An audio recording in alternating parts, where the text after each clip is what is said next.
Hello, everyone. If you like what I'm doing here, please consider subscribing, liking, and commenting. It would really help the channel out quite a bit. Thank you very much.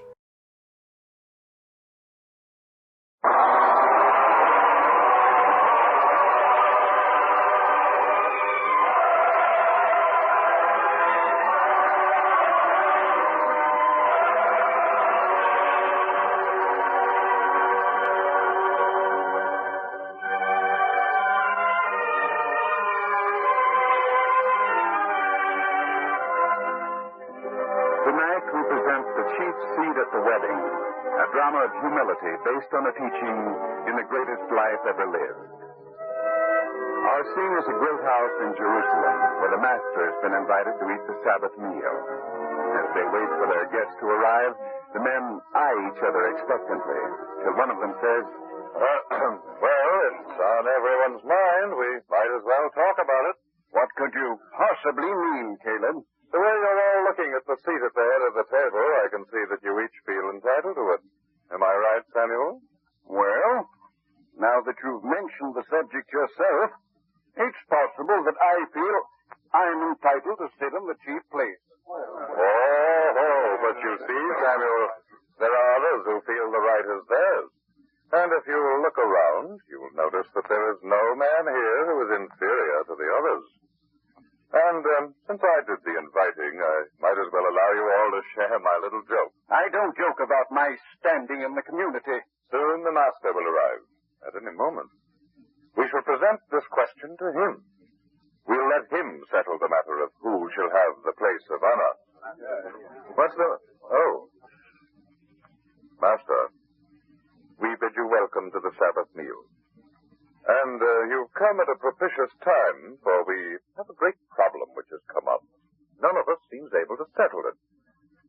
Master, which man here shall be entitled to the chief seat at the table? Yes, master. Which one of us? No answer? Is it because you can't decide, Master? The master will answer. Don't worry about that. We didn't address you, whoever you are. My name is Peter. I follow the master. I'm here to see that no harm comes to him. Can it harm him to answer a single question? Master, I want an answer. Who is entitled to the place of honor? Will you answer, Master?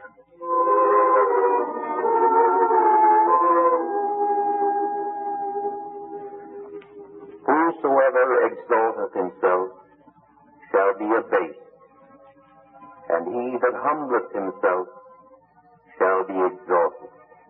Aha! Is that an answer? It's the master's answer.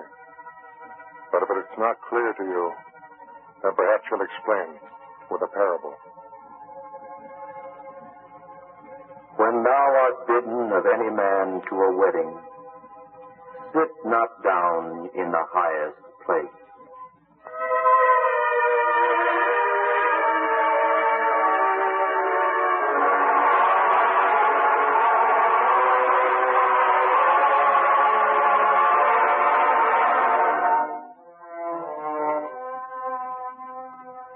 A wedding, you say, Nathan? Well. I didn't mean to interrupt you during the business day, Boaz, but I wanted to give you as much notice as possible. Well, it isn't every day a young man gets married, is it, Nathan? No, sir. And certainly not to any girl so lovely and fine as Ruth. Yes, and you want me to attend? Yes, sir. Ruth's father, he said he would consider it a great honor if you, as my employer, would be there. Yeah, naturally. May I give him your answer this evening? Of course. I should be delighted to attend, especially in view of the fact that I'm assured the place of honor. Assured the place of honor? Well, isn't that what you said, Nathan? What Ruth's father said? Or are you changing your mind? After all, as overseer of the greatest farm in this area, the honor should go to me. Shouldn't it? Well, sir, I don't know. Indeed. You see, I don't know what other plans have been made. I don't know who Benjamin has invited. How can I say the place of honor will be yours? I feel that I've been deceived, Nathan. Oh, but... First, you as much as promised me the place of honor, and now you seem to have changed your mind. You can understand that a man of my standing might feel he'd been insulted. You understand, Nathan, insulted. But Boaz, all I said was... If you choose to insult me, Nathan, there's nothing I can do. So I don't have to attend your wedding, you know. Well, sir, Would you give me a chance to talk to Ruth's father about it? Of course, my boy. Talk it over. I'm sure you'll arrive at the right decision. Yes, sir.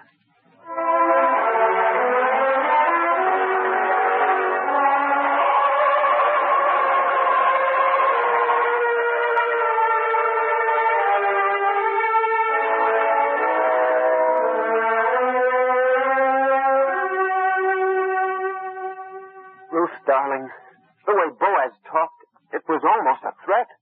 What do you mean, a threat? He's my employer. It might mean I'd lose my place on the farm. After how hard you worked for so long? Oh, no, Nathan. We might as well face it. Boaz is a vain man.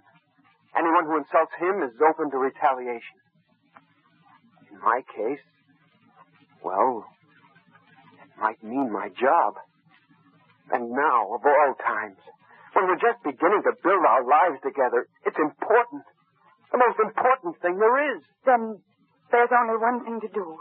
Talk to my father. Oh, I don't want to bother him with this. It'll spoil everything for him. You know how he's looked forward to this time. You'd better talk to him, Nathan. If there's going to be trouble, we might as well face it. Come, he's at his blacksmith shop now.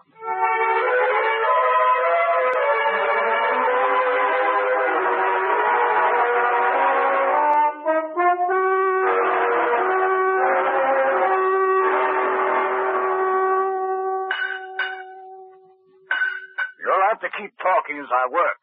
After all, I can't allow the iron to grow cold. Well, Nathan? Ruth?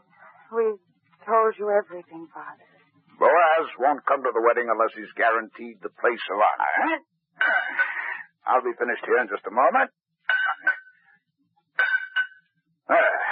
Now to throw it into the cooling vat. Well, now. Here, Father, let me wipe your face. It's so wet, the sweat is running in streams. Thank you, dear. When the Lord commanded that man would earn his bread by the sweat of his brow, he should have provided that blacksmiths would be the richest of men. For after all, who sweats more, eh? Benjamin, please. About Boaz. Boaz, yes. It's impossible, son. Impossible. There is at least one other man who comes before him. But, Father, Nathan's place on the farm, he may lose it. How would we live then? Daughter, do you think that means nothing to me? I may be only a blacksmith, but I've got my pride. Your mother always wanted you to have a great wedding, to have all our friends there. It's going to be just as she would have arranged it herself if she were here. I know, Father, you did your best, but this... How could we ever expect that this would happen? Boaz. Ever since he's become overseer, he thinks he's better than anyone else. It wouldn't have been this way in Ezekiel's time. When he owned that farm, he supervised it himself. A fair man with no false pride. But when he died, he left the farm in Boaz's care so his own son could remain in Jerusalem to continue his studies. All that doesn't help us now. What can we do? You want me to insult my dearest friend? You mean Samson? A great scholar. A kindly man. Why, I couldn't even think of having my daughter married without having Samson there. I know you two have been friends a long time. A long time, all our lives. We grew up together in this very town. I always knew he'd grow up to be a scholar. And he did. One of the best. But he never forgot his friend Benjamin. Yes, even now he invites me to his home, even when he has the most important guests. Should I insult him now at my own daughter's wedding by not offering him the place of honor that is due him? Your father's right, Ruth. Would I ask him to do this if it weren't so important to our future happiness? Ruth, I'm giving you the best I can. There'll be no finer wedding in this town. But don't ask me to insult an old friend. Please don't ask me. You're right, sir. We shouldn't have troubled you about this thing. Father. Here, now. I'm sorry, daughter, but what you asked me to do, I can't. Believe me, I can't. Take her away, son. I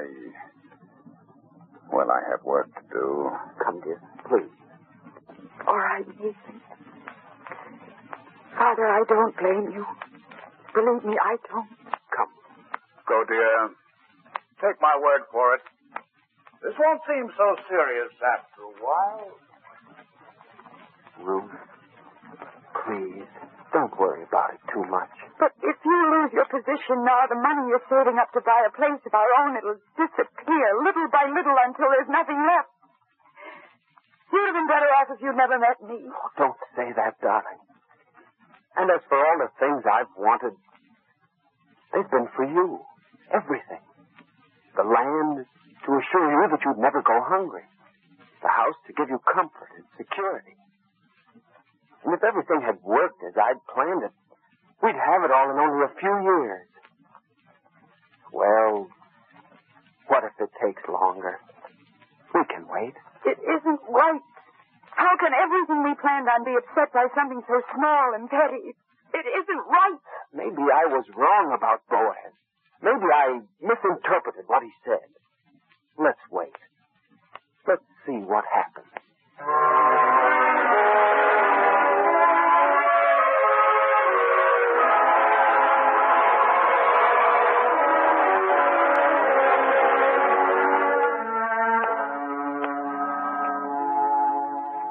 Nathan. Is that you, Nathan? Yes, Boaz.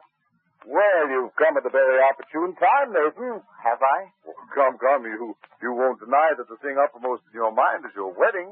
Of course I won't. Well, I want you to know that I haven't been forgetful either. Look at me. Sir? Look, this cloak I'm trying on, it's new, just made for me and finished this very day. It's a nice-looking cloak, Boaz. Oh, that's all you can say? I go to the trouble and expense of having this made just to appear at your wedding feast, and you don't seem to appreciate it. For the wedding feast? Of course. After all, how would it look if the guest who occupies the honored place were dressed in accordance with his station? What's the matter with you, Nathan? You seem dull today. Boaz, I guess it's my fault. I should have told you before. Told me what? About the wedding. I don't understand you. You did tell me about the wedding. I've even had a new cloak made. What are you talking about? What you requested about the seat of honor. I requested? You promised, you mean? Well, what about it? I spoke to Benjamin several days ago. He said it couldn't be arranged. What? I talked to him. I asked him. But it would mean you would have to insult an old friend, Samson. Samson, eh? A useless man. They give him the place of honor over me. He's a scholar, the most famous in the history of our town. Such a man deserves honor. You understand? Understand? Of course I understand, Nathan. I understand that you invited me to your wedding, that you assured me that the place of honor would be mine at the feast. That on the strength of that promise, I went to the expense of having this fine cloak made. But now I find out that I can't depend on you. And if I can't trust a man, how can I have him working for me? You see, you placed me in a very embarrassing situation. Please, Boaz, try to understand. I do understand. No, Boaz, you don't. Now you're contradicting me, too. What's the matter, Nathan? Why are you forcing me to do something I don't want to do? I assure you, I don't want to take your position from you. But, Boaz, I can't ask Benjamin to insult his old friend. But you can ask him to insult me. It wouldn't be an insult. Wouldn't it? Well, I'll decide that, Nathan. Oh, Boaz, please, can't you understand? I did the best I could. Now when I need my job most, you're going to take it from me. Over such a small thing. A small thing? My honor?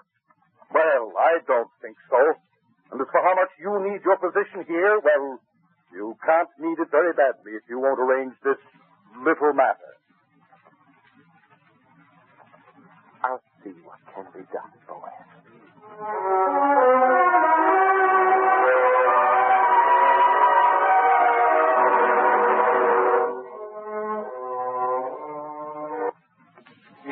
I wasn't mistaken.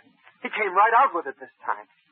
Either he gets the place of honor, or I lose my job. Maybe if we talk to my father again. No, I wouldn't hurt your father. I know how he'd feel if he had to ask Samson to forego his place. But if he didn't, What do you mean? suppose my father didn't have to ask Samson. How else could it be arranged? Leave that to me, Nathan.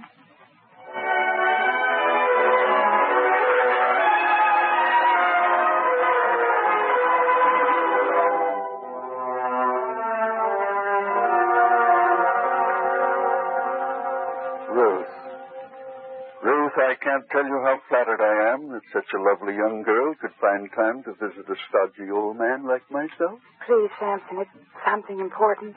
What's more important than a wedding? Tell me that. Why, I was there the day your father and mother were married. Ah, that was a wedding. But I'll let you in on a secret, my dear. I don't think your mother was quite as beautiful as you are. But we won't tell anyone that. Particularly not your father, eh? Oh, Samson. Oh. I'm sorry, my dear. I shouldn't have mentioned your mother. I can understand how you'd miss her most of all now. I do. But what I came to see you about, it's a great favor, something you must understand. Nathan's employer, Boaz, he won't come to the wedding unless he's given the place of honor. And if he doesn't attend, Nathan will lose his job. Young man with the added responsibilities of a wife needs his job more now than ever. No, we can't let that happen. But my father believes that you're entitled to the place of honor, and we all do. Me? Is that what your father's planning on? After all, his best friend, the most noted scholar in our tongue. Isn't it only fair? Would it help if I didn't go at all? You wouldn't refuse to attend the wedding feast. My father would never forgive himself if that happened. Then I'll be there. But as for occupying the seat of honor, well, that's a matter I think I can work out. What do you mean, Samson?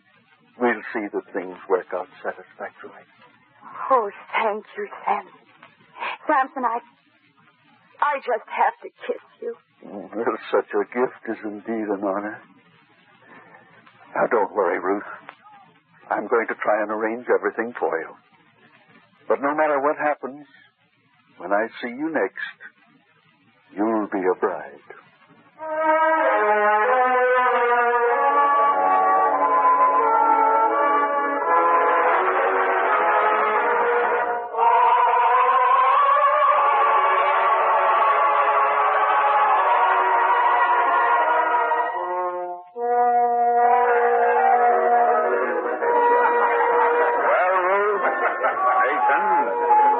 Disappointed in your wedding? Why, no, Father, of course not. Well, let's see you both smile. And as for what may happen tomorrow, don't worry about it today. Boaz will take his place as I want it, not as he wants. But, Father... Let's not discuss it now. There's something Nathan has to do now. Something I have to do, Benjamin? Yes, Nathan. It's a tradition in my family. You see, each groom in my family always went out just before the wedding feast to invite the first 3 strangers he met to celebrate with us. So, Nathan, go out and find 3 strangers. Invite them to the feast. Carry out our family tradition. Of course, Benjamin. I'll go. And now, Ruth, we'll gather the guests to the table. Quiet, everyone. Quiet. My dear guests, I want to thank you all for coming to my daughter's wedding. You do me honor by sharing this happy occasion with me. But the lambs are brown on the roasting spit, the bread is hot from the oven, the cups are filled, so let us all gather round the table. But before we take our places, the guest of honor must be seated. Samson? Benjamin, you do me honor far greater than I deserve. When I attended your wedding, I sat with the others further down the table. Let me sit there again today. Give the honor to another man. Give it to Boaz. To Boaz? Please, Benjamin. As a favor to me. But, Samson, my best friend. Benjamin, if a man gives me a gift, must I accept it? Of course not. Well, then, honor is such a gift. It must never be sought. Once offered, it need not be accepted. For reasons of my own, I cannot accept now. Let me take my place at the tables with the others, as I did at your wedding so many years ago, remember? Please, for old time's sake, Benjamin, give the place to Boaz. Samson, Well, I think I understand. And it's like you to do this. Boaz, I invite you to take the place of honor at the head of the table. Why, thank you. Thank you, Benjamin. It's so totally unexpected, but if you force the honor on me, I shall accept. I understand. And now all the others, take your places around the table. And now, as soon as the three strangers are here, we can begin the feast. Benjamin, I've done what you asked. 3 strangers. Here they are. Thank you, Nathan. Welcome to my daughter's wedding feast. Take places at the table, please. And now that you've seated yourselves, let us know who you are so that you are no longer strangers. You, sir. I'm Simon of Gibeah. Thank you for your hospitality, and I wish the new bride and her husband a long and happy life together. Thank you, Simon of Gibeah. And now you, sir? My name is Jeremiah of Beirut. May I add my best wishes to those of the others here? Thank you, Jeremiah of Beirut. And you, stranger, you who seated yourself at the foot of the table. Your name? My name is Gideon. From where, friend? From Bethel. Gideon of Bethel, of our own town. We have no one here named... Wait. Gideon. Ezekiel's son was named Gideon. Yes, Benjamin, I am Ezekiel's son. I see you don't recognize me. But I can hardly blame you. It's been a long time since I left here to study in Jerusalem. But now I've returned. What good fortune to find a wedding feast in progress. But I'm taking too much of your time. Please carry on with the feast. Carry on? Not until you've taken your rightful place at the table. After all, the owner of the largest estate, here, the most noted family here, come, you can't sit at the foot of the table. Come up here. Take the seat of honor. Me? Am I more worthy than the man who occupies it now? Indeed. He's only your overseer, Boaz. Is this Boaz? The last time I saw him, he wasn't dressed so well in such fine clothes. Well, Boaz occupying the seat of honor, you have worked yourself up.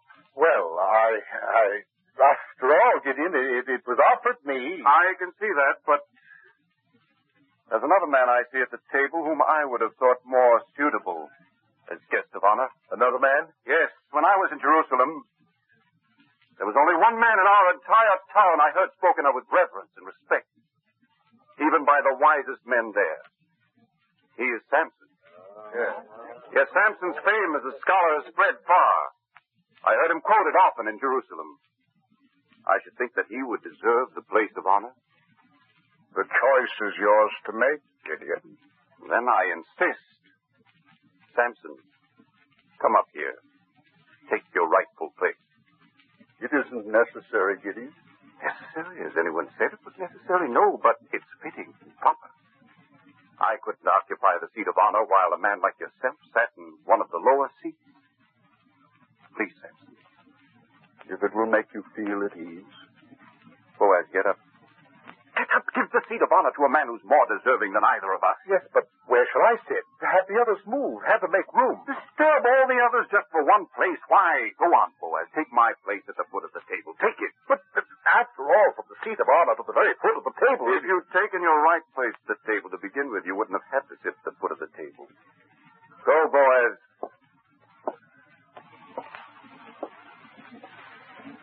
Now, Samson, take the place of honor you deserve.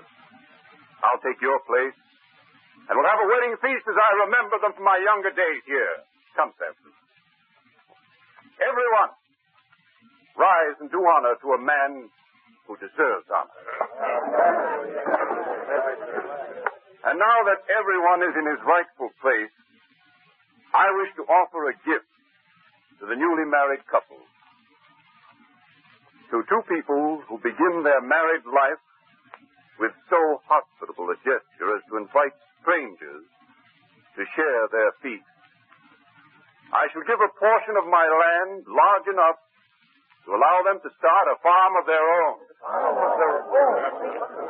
Benjamin, Nathan, Ruth, we can really have a wedding feast now.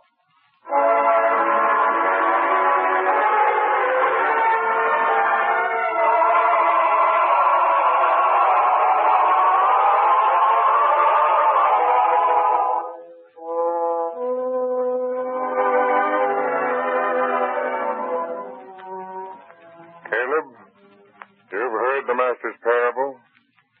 Does it answer your question as to who shall sit in the place of honor? I think it does. As for me, I shall forego my right to the place. Samuel, you may have it. I should take the place of honor. I won't contest your right to it. But there are others here. Perhaps they feel they are entitled to it. We shall offer it to them. Who of you would sit in the chair of honor at this Sabbath meal? Caleb, it seems there is no one who would claim the honor. Then it seems that we have indeed learned the lesson the Master sought to teach us. Am I right, Peter? Yes, Caleb. I think you've all learned the humility of which the Master spoke. It is not the man who seeks honor who gets it, but the man who is humble and doesn't demand honor. He is the man to whom people accord it freely and sincerely. Master, before we sit down to the Sabbath meal, tell us once more the words you spoke about humble men.